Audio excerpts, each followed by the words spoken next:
تلح علي والدتي باستمرار هذه الأيام، تقول لي: ما الذي يمنعك من الزواج؟ أنهيت دراستك الجامعية، التحقت بسوق العمل، بقي أن تكون أسرتك الآن.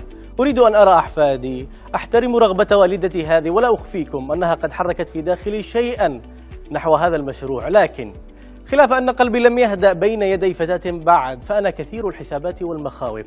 تزداد المخاوف كلما رأيت متزوجا يتمنى العودة إلى حياة العزوبية، لكنني أقول لنفسي: لعل الرجل لم يتوفق في اختيار الفتاة المناسبة، أما أنا فسأحسن الاختيار. وهكذا بقيت أقنع نفسي.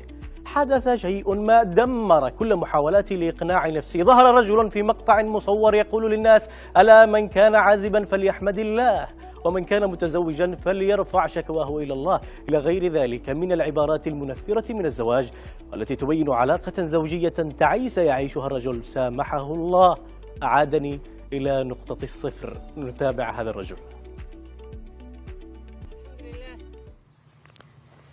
الحمد لله الذي خلق الإنسان وأحسن إليه، وجعل له امرأة وسلطها عليه، تأكل كده وتلطم خده وتلعن أباه وجده، تسيء إليه إذا أحسن إليها وتقابله بالقسوة إذا أشفق عليها. عيشه معها معدوم الراحة. ألا فمن كان عازبا فليحمد الله، ومن كان متزوجا فليكثر شكواه إلى الله. ترى المتزوجين في أغلال من حديد، وهم وكرب شديد، نهارهم عتيد وليلهم يشيب منه الوليد. فمن أول الخطبة ينصبون لك النصب،